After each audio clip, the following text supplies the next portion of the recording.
we got a current team versus a throwback team. Which team is better, the 2025 Pacers or the 2012 Indiana Pacers? Jordan, talk to us. When I think about this matchup, I automatically have to think about styles. And sometimes styles makes fights.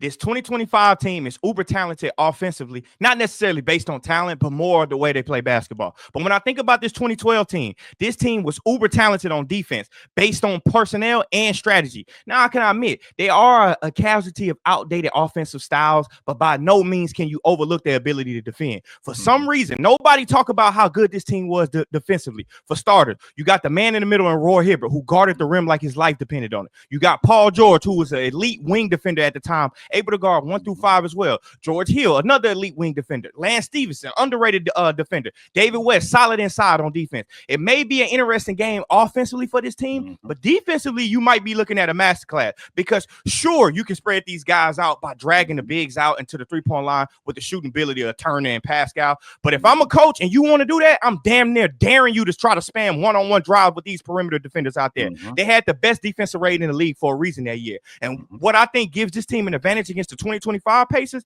is I know I'm far more talented than you defensively. It's a no contest. But the thing is, offensively, we know how to rise to the occasion. All you have to do is look up the resume in the playoffs. Paul George elevated his game into a level that turned him into a superstar. Roy Hibbert elevated his game offensively and defensively. David West was phenomenal in the playoffs. I guess it just depends on which era you want to play in, because in 2012, you don't have a chance. But in 2025, we bringing a fight to you and matching your energy. Absolutely. Overall. So number one, we got a guy in Roy Hibbert who he's worse than Cat and drop. He's dropping deep when we playing pick and roll. And that was in 2012. We're not fast forwarding to 2025. We're going to stay right here in 2012. So they went after him. That's one of the main reasons why they lost in the Eastern Conference Finals, because LeBron James and Mario Chalmers consistently had him in pick and roll action, playing and drop. That's number one. Number two, George Hill, as good as George Hill is, he's not close to what Tyrese Halliburton is as a lead guard. I want you to know something, Jordan, and I think that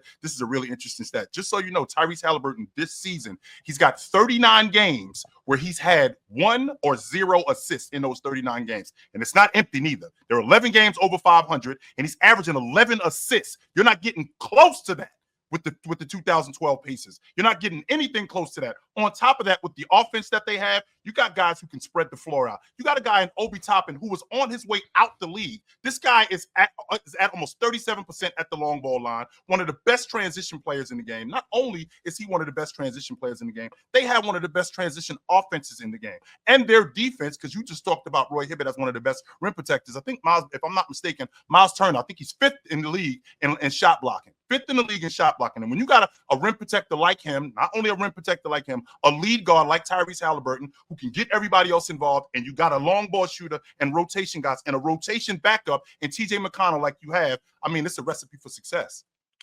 Jordan, is back to you. Chill, I think you're wrong about that Roy Hibbert on defensively. I don't think nobody was trying Roy Hibbert back then. And number two, I think you also have to think about how the Pacers would generate their offense. Like a lot of things they do a lot of dribble drive. They try to get downhill and kick and things like that. What this Pacers team would do is make Tyrese Halliburton play one-on-one, who he might have a hard time trying to get downhill against these defenders. I can throw Paul George at him. I can throw George Hill at him. I can throw Lance Stevenson at him. And then when you talk about other people getting into the rim like Andrew Nembhard, we shutting that water off. You're not going to be able to do that. One thing that stood out to me was when the Pacers played the Miami Heat.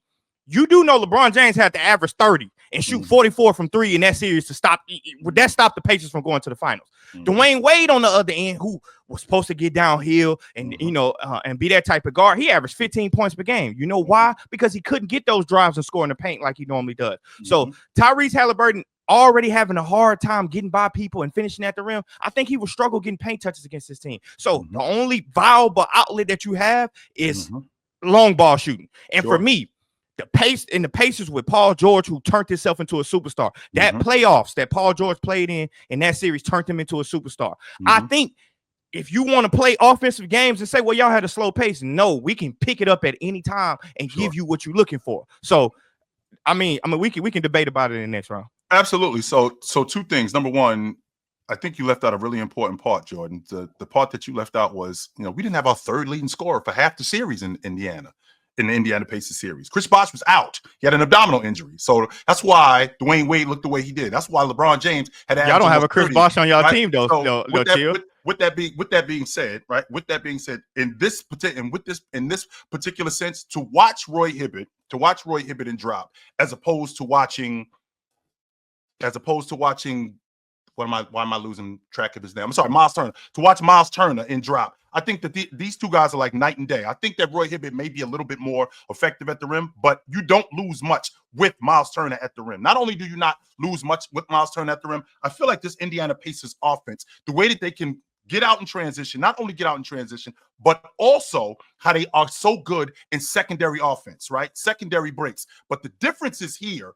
Your half-court offense struggles. And when I watch your half-court offense struggles, this Indiana Pacers, they have a much better opportunity with Tyrese Halliburton being able to shot create. In addition to him being able to shot create and make shots available for other guys. And also with their rotation guys like TJ McConnell, like Obi Toppin, when we get in transition, right? And we speed the game up and we make these guys even more viable. When we do that, we're a much better team than we're given credit for. And on top of that, defensive guys like Nembhard, defensive guys like Neesmith, defensive guys like Mathurin, we make things a lot more difficult for teams. 3 minutes. Yes, sir. Hold on, Jordan. Hold on. You muted. Let me unmute you. I'm going to start the time over. All right, let's get to it. Yep. My bad, Chill. I didn't mean to interrupt you. I thought we was in a 3-minute round. But you brought up a good point about them not having Chris Bosh. You're right. But the problem with that is y'all don't have a Chris Bosh. I could also argue you talking about getting out in transition. I don't know if y'all getting out in transition like that with this Pacers team, who was very, very disciplined, who was pretty good at what they did on the defensive end, stopped a lot of transition. My other argument would be on the offensive end. You guys are just too small to guard. You guys are just too small to guard Roy Hibbert inside, to guard David West inside. Miles Turner, 7-footer. Miles Turner, 7 foot. But I'm talking about too small to guard them. As far as like, if you want to switch, you're gonna put Nembhard on Paul George. You're gonna put Tyrese Halliburton on Paul George. So like number one, Jordan. Number one, you're way overrating Paul George. Let's get to the bottom of that right now. Paul George, not that year. 100%, you way overrating him. He was in year 2. He was averaging 12 a game. That's it. It wasn't like this is Paul George from 2014 to 2015. This is Paul George in year 2, giving you 12 a game in the regular season, and it went up in the playoffs, particularly against the Miami Heat. That's when it. Yeah, he became a superstar after that. He wasn't a superstar. He became a star, but he wasn't in that playoff series. But but with that being said, I think you overrating Paul George way more, because when I think about the players on the Indiana Pacers team today, when I think about how good, I can't even bring up Pascal Siakam, who this is the same guy, by the way, who shot in the playoffs, because you talk about playoff risers. Pascal Siakam, his playoffs, he's a playoff riser. I don't know if you know this, but he shot 64% in the mid-range last year in the playoffs. And his numbers went up. 64%. I know that sounds ridiculous to you, Jordan. KD ain't doing that. Leonard isn't doing that, right? These are some of the best mid-range shooters in NBA history. They're not doing that. Pascal Siakam is doing that, which is also enhanced by his transition game. That's why Indiana is as good as they are. This Indiana team, with Paul George being as young as he is, Danny Granger, that was the worst version of Danny Granger in his prime. But see, I think you're mixing up. We're talking about the 12-13 team. So even when you bring that up, like I said, Paul George became a superstar in that playoffs. You do know that he averaged, I want to say he averaged 19 a game, 19, 6 and 5 in the playoffs against LeBron James. That's the next year. We wasn't looking at him as a backup guy. We was looking at him as the superstar. This is your franchise now. And that's what I'm saying. He still had the ability to defend. He still was incredible defensively. They still was an incredible team defensively as a whole. We know Frank Vogel too as well as a defensive genius. So you got an offensive genius and a defensive genius. The problem with it is I think that the Pacers offense from that year can rise up to the level and play perfect offense against these guys as well too, just based on personnel things. Y'all don't have those. I've seen this team. Like, am I worried about Darren Collison at the long ball line, who can't really not only space, but he's also not very good at dumping the ball into the post. And his ability to position, not only his ability to position, his ability to get to the rim wasn't very good during that time. That's why George Hill played as much as he did. Darren Collison. Yeah, I'm fine with George Hill. George Hill, yes, that's what we want. We want George Hill. I mean, I don't. That's time, fellas. That's time. It's the player choice way. Yeah, them boys don't get it started. The player choice way. Listen to the play and joy way.